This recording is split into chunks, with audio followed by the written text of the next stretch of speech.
10B, adopt a resolution approving reconstruction projects in the Crestmoor area. Okay, this item is for the City Council to consider approval of additional reconstruction projects in the Crestmoor area. I thought I was turning it on. This project, this item is the additional projects in the Crestmoor neighborhood area. So to date, there's been 2 previous City Council study sessions on this topic, one on March 11th and another one on April 9th. At those, staff presented an update on the projects that have been approved to date, also provided an estimate of expected future approved expenditures, both projects that have been completed as well as anticipated expenditures going forward.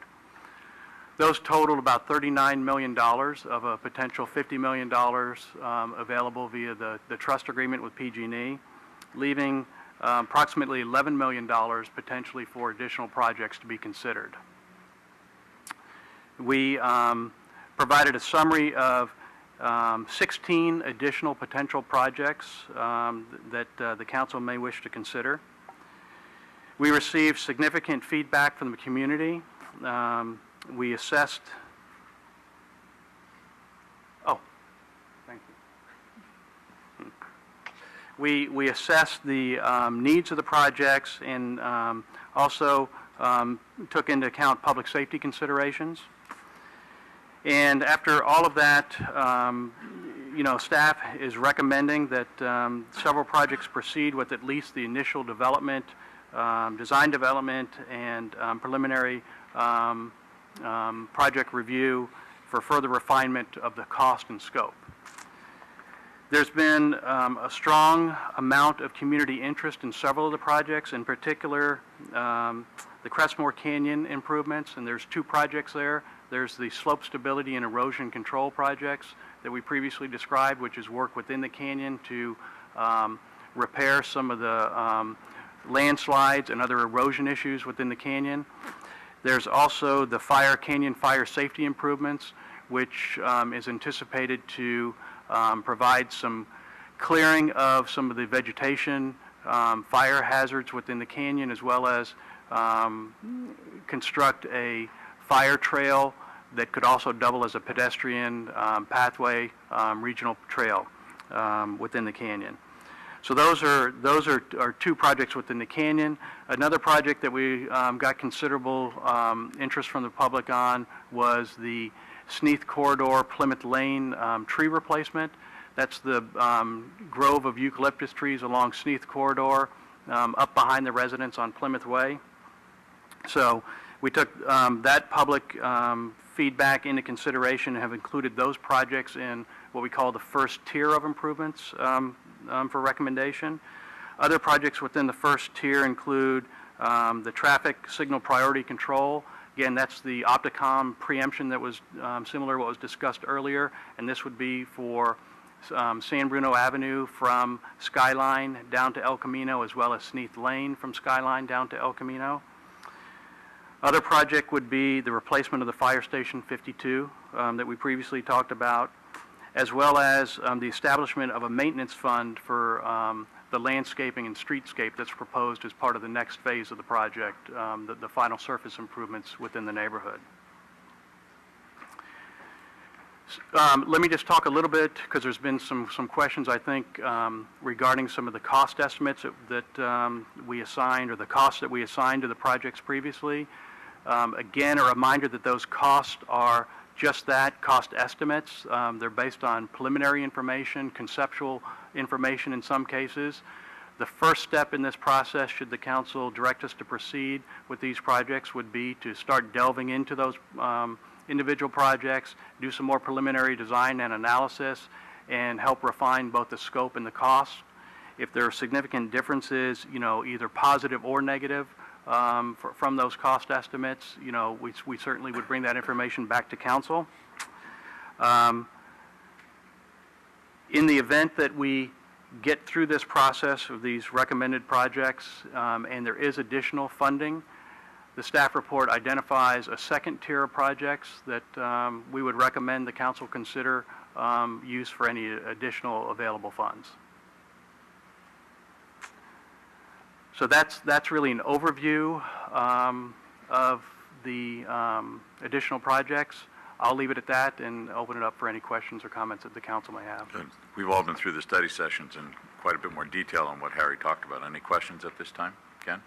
Well, I wasn't at the first one, but I was curious as to, was most of the public comment on the list of projects, or were there other projects that were proposed by the public or to consider? Specifically, I know there was some talk about traffic issues at the top of Glenview and San Bruno Avenue, and whether that was something that needed a funding source or something, or whether it was just basically stop signs or something.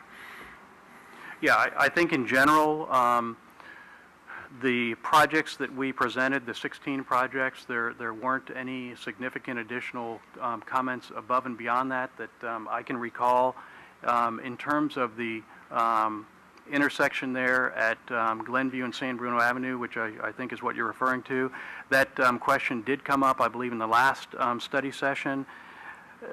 That is an item that there is a development project proposal that is pending at that corner, and I believe that the analysis of the need for a traffic signal or additional traffic controls at that intersection will be a responsibility of that development project. So that will fall out of that application.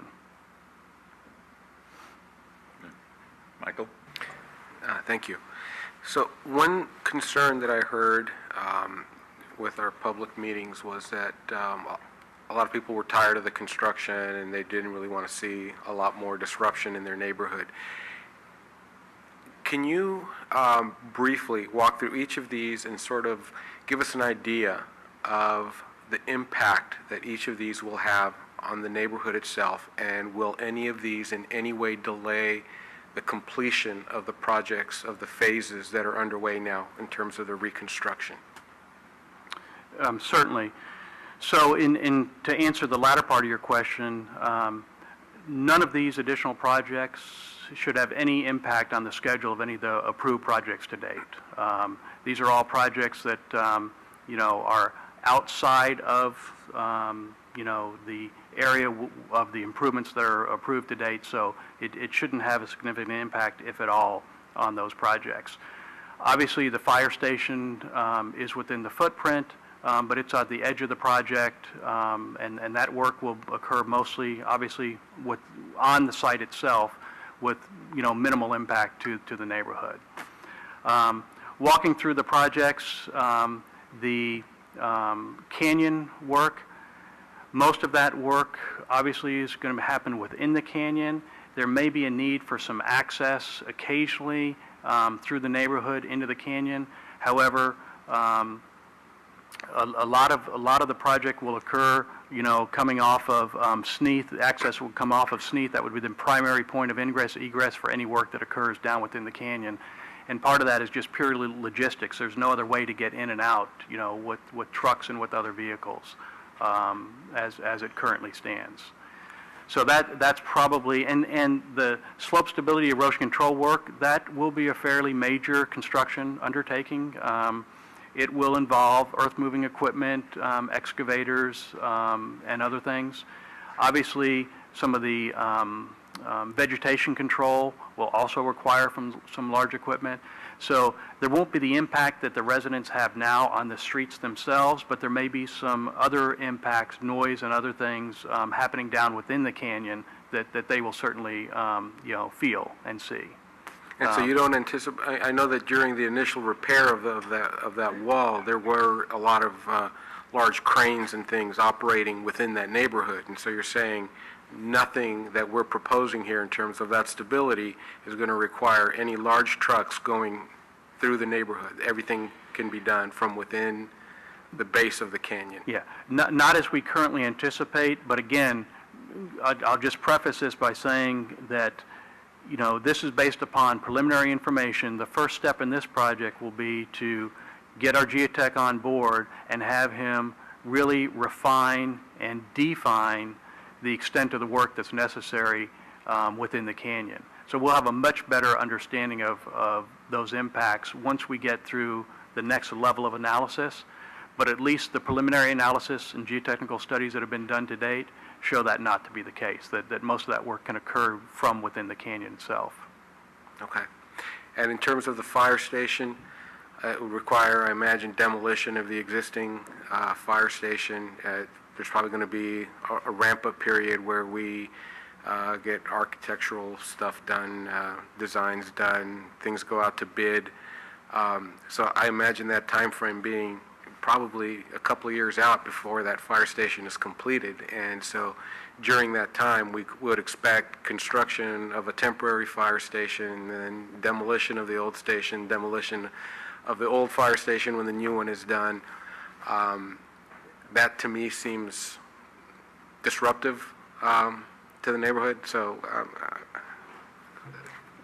I mean, what can you say to that? I mean, it's... Well, again, there will be some disruption. The general discussion to date in terms of how that project would be accomplished, the existing fire station would stay in place and operational. The new fire station would be built beside it, so there's no need for a temporary station. Then once the new station is completed, you'd move into the new station and then do demo of the old station and complete the rest of the site work that would be part of that project. Yes, there will be, it's a construction site. It is, in one corner of the neighborhood. It's not going to impact the entire neighborhood, but certainly the residents along Earl and the residents that use Earl on a daily basis, will know that construction is occurring. The good news is it's not in the streets, it's off the streets, it is on a, separate parcel of land. And provisions will be made to make sure that, traffic and everything else is maintained during the construction time frame. Okay. All right, thank you. Then just to complete answer your questions on the other projects, the tree replacement, obviously, that may have some impacts to traffic along Sneath. It's a fairly large undertaking as far as, removing and replacing those trees, so there will be some traffic control issues on Sneath Lane for that project. The traffic signal priorities, that should have very little or minimal impact on the residents. Anything else? Rico? A couple questions. On the first project, we talked about the fire safety improvements and the trail. There were some residents that were concerned about the trail. So can you kind of clarify, because obviously if there's an access, the safety road, but then now there's a trail, and the concern is the ease of going up the canyon into folks' backyard and safety aspects. Yeah, so again, that level of detail has not been worked out yet. It's just conceptual. What makes sense is obviously there's an existing very crude trail system within the canyon now. There's a connection at the school. Whether or not it is feasible to do a connection somewhere onto San Bruno Avenue, that will fall out of the design process. Whether or not it's feasible to do a connection at the end of Concord into this neighborhood will also fall out of that process. Obviously, there's a whole myriad of concerns that not only the public will have, but also the police department from a safety standpoint and policing standpoint, as well as the fire department from an access standpoint. So, we will need to work through all of those issues and discuss all of those issues as part of the development of the project. And then finally on Station 52, I took an opportunity this weekend to go up again into the neighborhood and then look at the fire station. So it is a station that has has its useful life. I even looked as much as the electrical, not being an electrician, I just didn't even like what I saw. And us blowing the fuses and what have you. But I had the opportunity too to sit on the porch of one of the new homes. And then before I knew it, we had 3 families sitting there, and we were all talking about the area and about the station. And I think no one is objecting to a station. They see the need and they see the value. But it's also, they're looking somewhat at the price. And they're quantifying it from what they just built their home for to the $6 million figure. As we know, this is preliminary. It is we kind of know what other cities have done.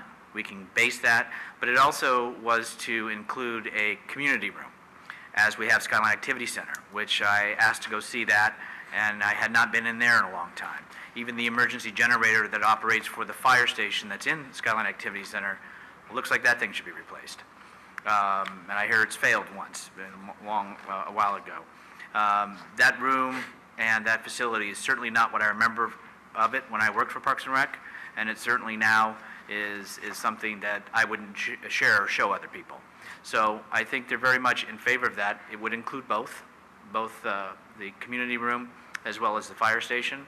But I think as we go forward with this, if it does go forward, it's a matter of quantifying the costs. What's it going to look like? Is it 2 stories? Is it an elevator? There were just questions that they wanted to know that it was a reasonable fire station being placed in a residential community that is going to serve them, this community, and the neighboring. Also, were we going to be having other fire departments from other agencies in there? So I think it's reassuring. It's showing them what the facility will look like, what the vision of its future is, and what it will serve. So that was some of the interesting talk. I had up there for a couple hours, but I think with some of that feedback and clear direction, I think that would be helpful. If I could just add, I am concerned about all of these preliminary costs because we're talking about $11 million figure, and I know we have a deadline. And so I'm assuming, that's probably the wrong thing to say, but I'm assuming that these projects are qualified under the trust to be built under the, with the trust money. With that said, what if it, it ends up an overrun and the trust has been dissolved and now we've got a list of projects, that are exceeding the amount of the trust. In addition to that, I don't think any of these projects are prioritized. So the question is going to be, if we go through these studies and the analysis and the projects, firmer costs come forward and we have to eliminate 1 or 2, or we have to rethink some things. How is the priorities on this? Is that something that we have to revisit again, at that time? So staff is recommending that you give us direction that would allow us to proceed with design and project development to a point where we can answer those questions and we can advise you whether it appears as if there's a need for some additional, more detailed, prioritization. At this point, and the reason for our planning level estimates was to guide us in at least making a reasonable first cut at the use of the trust funds. Our timing is also intended to address the time period between now and the expiration of the trust so that we have cost information, we have design development, we have construction progress to a point where there is no question prior to the expiration of the trust. And it's fully staff's expectation and intention that you will not find yourselves in a situation of, unless you want to change the project and do something different, we would anticipate having all of these issues vetted in a manner that you can rely on, not running out of time and money prior to completion, or at least substantial completions of the projects. Good. Anything else? Action by the council? If there's nothing else, I'll go ahead and introduce the resolution approving the reconstruction projects in the Crestmoor area. Vice Mayor Medina. Aye. Councilmember Adair. Aye. Councilmember Salazar. Aye. Councilmember O'Connell. Aye. Mayor Ruane. Aye.